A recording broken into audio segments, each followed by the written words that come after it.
welcome to Binge Watch. I'm Jacob Stolworthy, the Chief Culture Reporter at The Independent, and I'm joined here by my lovely two colleagues. Introduce yourselves, please. I'm Ellie Harrison, the TV editor at The Independent.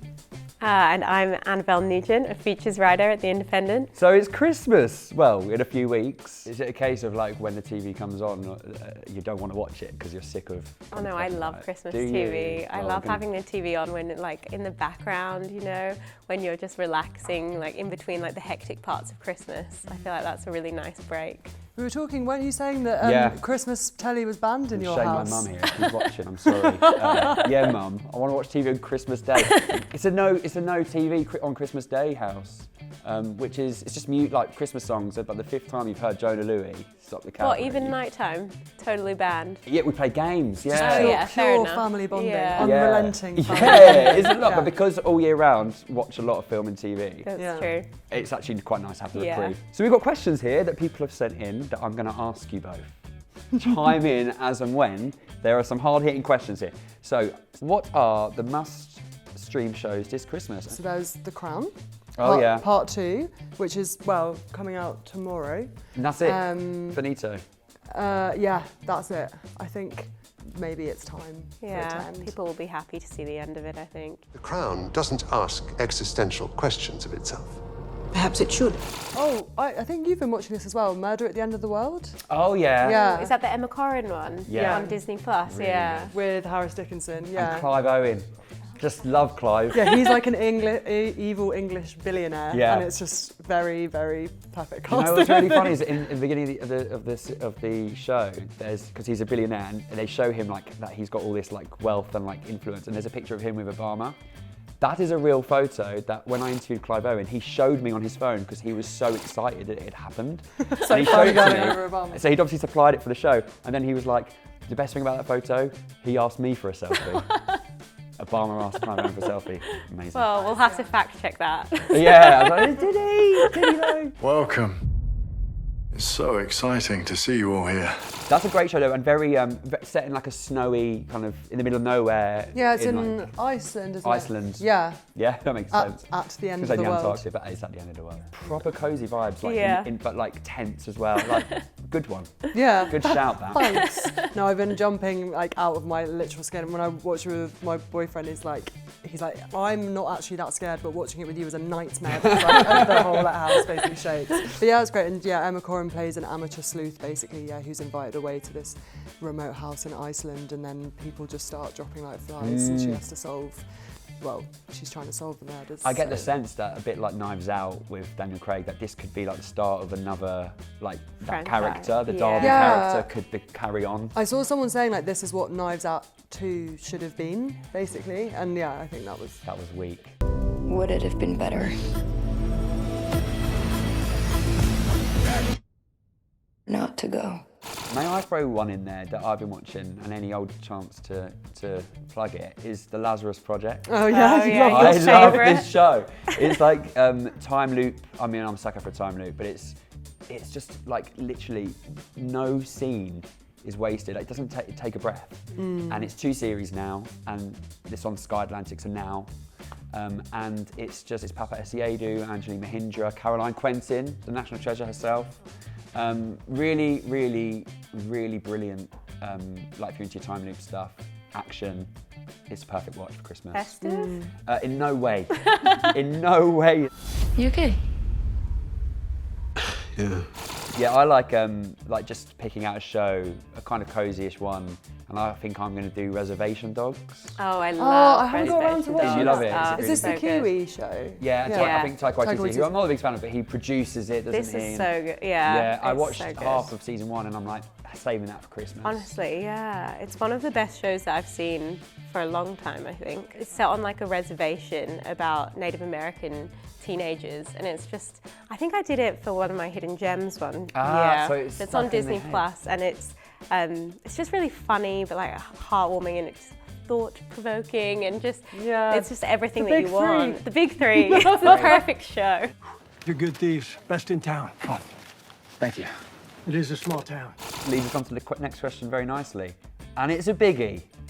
Die Hard is on Disney Plus, but is it a Christmas film? The age-old I'm debate. going to throw that over to you, Glo. Do you have strong feelings? You two look like Bruce Willis heads.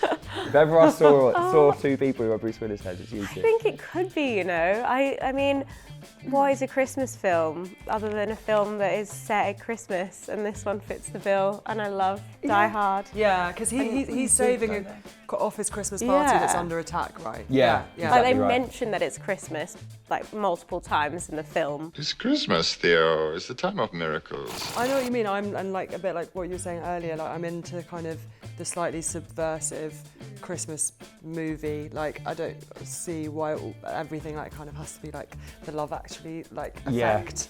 It's got his place. Yeah. Yeah. Just both. Just Yeah. variety is the spice of life. Yeah, damn straight. Yeah, it is. You ain't wrong. I think this Die Hard is a Christmas film, myself, and Agreed. I'm willing to take anyone on who thinks otherwise. Yeah, I actually only saw it for the first time a few years, like maybe 2 or 3 Christmases ago, and my dad was like, "Oh, we should watch Die Hard like, together. Yeah. Like you girls haven't seen it," and that was like a great memory. So I'm just like, that was Christmassy time. Yeah. It's what you make. Christmas film is what you make it, right? Yeah. If it's a tradition, it's a tradition. And I feel like by then you're kind of sick of watching. I feel like I watch all like the schmaltzy, like, you know, feel good stuff in the run up to Christmas, and then by the time Christmas runs around, I'm like, I'm done. You're like, Yeah. give me Sick of some it. violence. Yeah, give me Bruce Willis. Yeah. Down to the coast, we'll get together, have a few laughs. The writer-director Shane Black, he did the Lethal Weapon films, the first few anyway, and he's made it his thing that when he releases a film, he always makes it set around Christmas in the hopes that it becomes like a bit of a cult Christmas film. Like he did Kiss Kiss Bang Bang, Robert Downey Jr., and even Iron Man 3 he did, set at Christmas. So yeah, They it's all quite technically clever. fit the bill. Yeah. Yeah. Because it's like guarantees like you could get a screening at Christmas or whatever just because your film's. But also, it's just like Clever. ripe for like a good plot because like the family or like friends coming Yeah. together, intentions and stuff. Like in so many ways, it's like tick tick. Yeah, no, absolutely.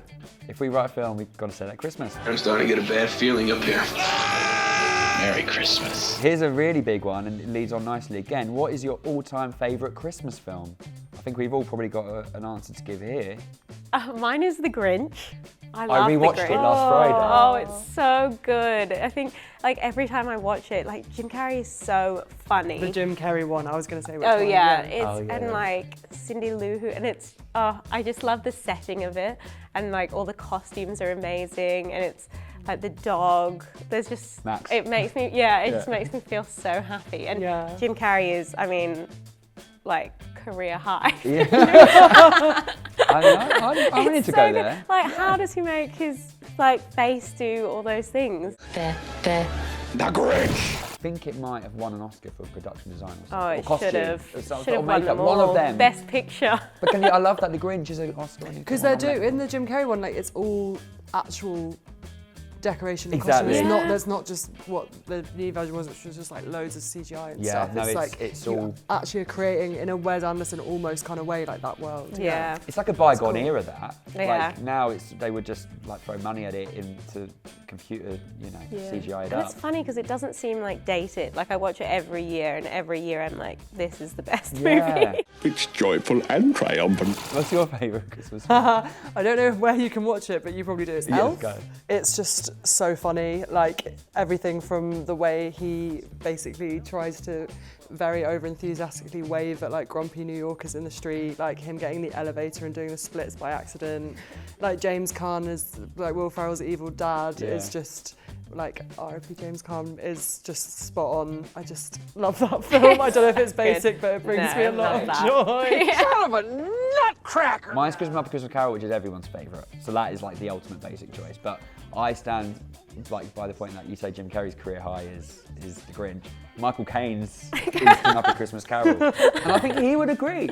I honestly think he would agree. How would the bookkeepers like to be suddenly?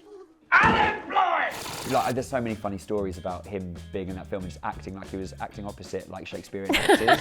Taking it so seriously. Yeah, and it just works. And it was a straight to video at the time. And I think that film has probably made him more money than any other film he did, really. So the enduring appeal of the Muppets will never end. It's good to be heckling again. It's good to be doing anything again. Thanks for joining us, and don't forget to tune into Binge Watch by visiting www.independent.co.uk/ TV. I hope you've had as much fun as we have. Have we had fun? A lot of fun. We've had Yeah. fun. Yeah. And we're going to say Merry Christmas on 3. 3, 2, 1. Merry Christmas.